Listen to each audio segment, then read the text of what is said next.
गरीब की शादी। शशि की सौतेली माँ ने उसकी शादी की तो बड़े घर में, लेकिन पति कोई काम न करता। आप ससुर जी के साथ काम पर क्यों नहीं जाते? हाँ जाऊंगा, लेकिन कल से।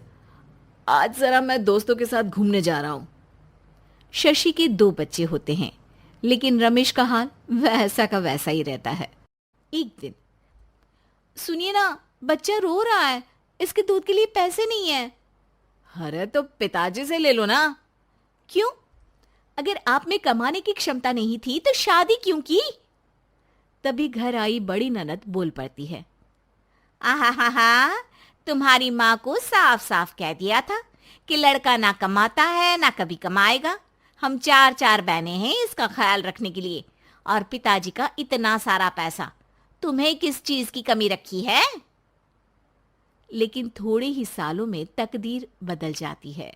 शशि का ससुराल गरीब हो जाता है। सब बिकने के बाद शशि अपने पति, बच्चे और सास के साथ किराए के मकान में आ जाती है। मैं कोई नौकरी करना चाहती हूँ दीदी। अरे इतने बड़े घर की बहू थी शशि, तुम नौकरी करोगी? नहीं नहीं नहीं नहीं। नहीं करूंगी तो घर कैसे चलेगा? बच्चों को भी तो पालना है ना। तभी शशि का भाई आ जाता है। शशि, ये ले राशन का सामान, किसी भी तरह की कोई भी जरूरत हो तो बताना। भाई, अब मैं नौकरी करूंगी।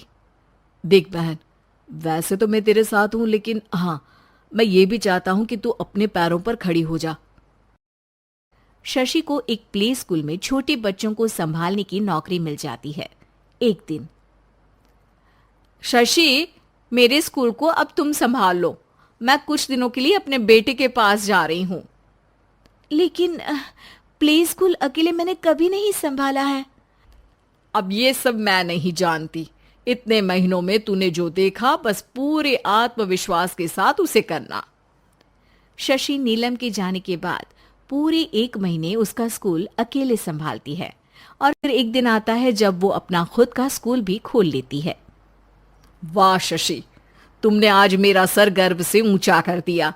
तुम्हारा यही आत्मविश्वास तुम्हें बहुत आगे ले जाएगा। नीलम, बहुत आगे जाने की चाह नहीं है, बस ये छोटा सा स्कूल मेरे बच्चों की अच्छी शिक्षा में मेरी मदद करे, यही मैं चाहती हूँ। शशि थोड़े थोड़े पैसों से ही अपना परिवार पाल रही थी। एक दिन उसके घर उसकी बड़ी ननद आती है। अरे भाभी, घर में कूलर तो लगा लेती, मेरी माँ को कैसे पंखे में लिटा रखा है। अरे तो शशि कौन सा एसी लगा कर सो रही है, वो भी तो यहीं रहती है ना मेरे पास। ज्यादा यहाँ आकर मेरी बहू को परेशान न किया करो। हाँ हाँ, मुझे भी शौक नहीं है इस छोटे से घर में आने का। मैं तो बस ये बोलने आई थी कि मेरे बेटे की शादी है तो ननिहाल का जो नेग होता है वो ले आना। हाँ हाँ, जितना बनेगा कर देंगे, और ना हुआ ना तो वो भी नहीं करेंगे। तभी शशि बोल पड़ती है। अरे नहीं नहीं माँ जी, रीटा घर की बेटी है, उसके ससुराल वाले उससे शादी पर पूछेंगे कि मायके से क्या मिला।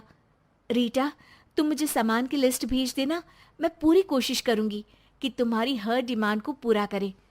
अच्छा, मैं खाना लगाती हूँ। शशि ये बोलकर किचन में चली जाती है। धीरे धीरे कर शशि किसी न किसी तरह अपनी सारी ननदों की डिमांड भी पूरी करती, बच्चों की ख्वाहिशें भी, और उनकी पढ़ाई के लिए पैसे जोड़ती।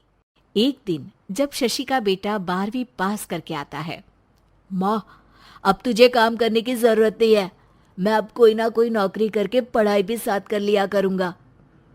शशि को लगता है कि बेटा और आगे पढ़ाई करे, लेकिन वक्त की मार के कारण वो बेटे को काम के लिए हाँ कर देती है। अब बेटा एक बैंक में चपरासी बन जाता है। लड़का देखने में तो बड़ा अच्छा है, अंग्रेजी भी पटर पटर बोलता है, फिर चपरासी क्यों? लड़का सारी बात मैनेजर को बता देता है। अच्छा, तो मैं तुझे एक मौका देता हूँ, तू यहाँ रहकर दूसरे डिपार्टमेंट का भी काम सीख। अगर तू किसी एक का भी काम अच्छे से सीख गया तो मैं तुझे यहाँ टेबल चेयर में बैठने वाली नौकरी दे दूंगा। लेकिन एक दिन शशि की ननद उसे फोन करती है। अरे भाभी, देखो, मायका तो मेरा तुम लोगों से ही है। मैंने आपके बेटे और मेरे भतीजे प्रदीप के लिए यहाँ एक नौकरी देखी है। पूरे 5,000 मिलेंगे।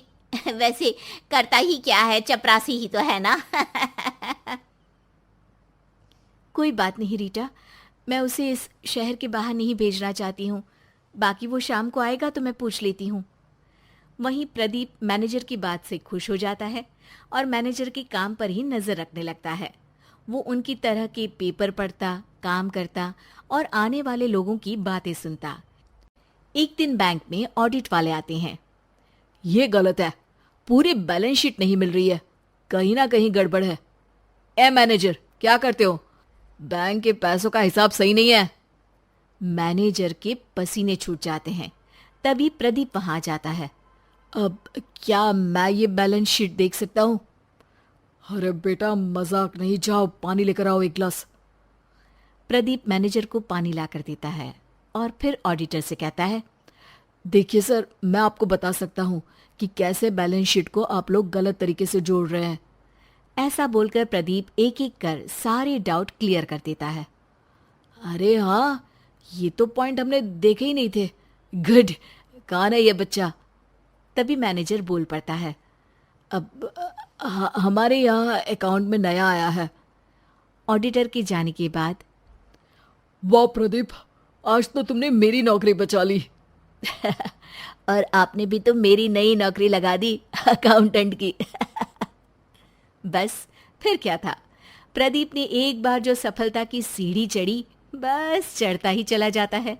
फिर एक दिन शशि की ननद, अरे भाभी कैसी हो?